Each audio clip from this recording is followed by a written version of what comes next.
ఏమిట్రా నువ్వు అంటున్నది సుధీర్ అంది పద్మజ కంగారుగా. తలెత్తి చూశాడు సుధీర్.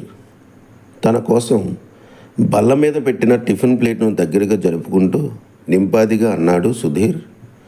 రేపు కలెక్టర్ ఆఫీస్ దగ్గర సైన్యంలో చేరదలుచుకున్న యువకుల్ని ఎంపిక చేసుకుంటున్నారంటమ్మా. నేను సైన్యంలో చేరతాను. క్షణకాలం కొడుకు వైపు అయోమయంగా చూస్తూ, నీకేమైనా మతిపోయిందా సుధీర్? అలాంటి కర్మ నీకేం పట్టింది? ఒక్కగానొక్క కొడుకువి, మనకున్న వ్యాపారం ఆస్తులు చూసుకుంటూ మా కళ్ళ ముందే ఉండొచ్చు కదా అంది తల్లి. సుధీర్ ఆశ్చర్యంగా తల్లి వైపు చూశాడు. అది కర్మ అమ్మా, దేశాన్ని కాపాడుతూ దేశ ప్రజలు రక్షించే ఉద్యోగం అమ్మా. అది కర్మ ఎలా అవుతుంది? ఎన్నో మహిళా మండళ్ళు స్థాపించావు, వారిని ఉత్తేజపరుస్తూ ఎన్నో ఉపన్యాసాలు ఇస్తావు. పెద్ద చదువుకున్న నువ్వేనా ఇలా మాట్లాడేది అంటూ చిరుకోపంతో తల్లిని ప్రశ్నించాడు. ఏమిటమ్మా పలకవు? నా పేరెందుకు సుధీర్ అని పెట్టావు అని అరుస్తున్న కొడుకును చూస్తూ చిరునవ్వు నవ్వింది పద్మజ. ఇప్పుడు తమాషాలు కాదమ్మా, రేపు పట్నం వెళ్ళి సైన్యంలో చేరుతాను. తాటి చెట్టు మళ్ళీ ఇంత పొడుగు పెరిగాను. నా కండలు చూడు ఎలా ఉన్నాయో. తప్పక ఎన్నికవుతాను. సుధీర్ ప్లేట్లో చేయి కడుక్కుంటూ దృఢంగా అన్నాడు. పద్మజ తెల్లబోయింది. కొడుకు చాలా పట్టుదలగానే ఉన్నాడన్న విషయం ఆమెకు బోధపడింది.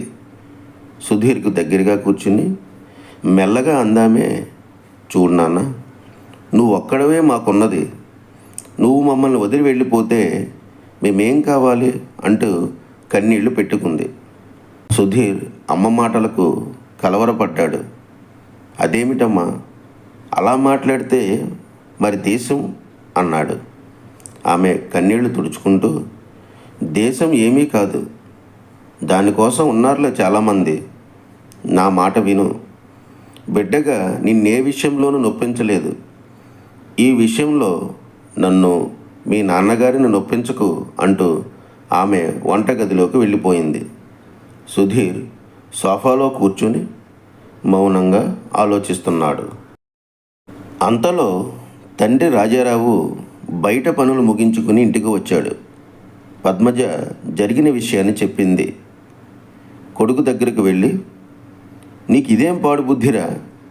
ఏదో బిఏ పూర్తయింది కదా, వ్యాపారం చేస్తావని మేము సంబరపడుతూ ఉంటే అని గర్జిస్తూ అన్నాడు.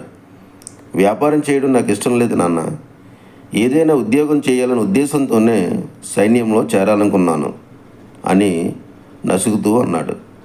అందుకని సైన్యంలో చేరి చస్తావా అన్నాడు తండ్రి. చేరిన వాళ్ళంతా చావరు నాన్న. చాలేవాయ్ అతి తెలివి. నీకు ఉద్యోగం కావాలి కదా, సరే రేపు నాతో పాటు రా. తెలిసిన వారి దగ్గర ఏ గుమస్తా ఉద్యోగమైనా ఇప్పిస్తాను అంటూ సుధీర్కు మరో మాటకు అవకాశం ఇవ్వకుండా బయటికి వెళ్ళిపోయాడు రాజారావు. ఛీ, ఈనాటి సమాజంలో కొంతమందికి దేశభక్తి, ధైర్యం, సాహసం లేవు. సమాజ అభివృద్ధి కాంక్ష లేదు. మనిషికి స్వార్థపు బ్రతుకులు తప్ప అని పెద్దగా గొణుకుతున్న కొడుకు వైపు వాత్సల్యంతో చూసింది పద్మజ. ఇది పద్మజ, రాజారావుల కుటుంబ పరిస్థితి. ఆదర్శ భావాల్ని, దేశభక్తిని అణిచివేసిన పరిస్థితి.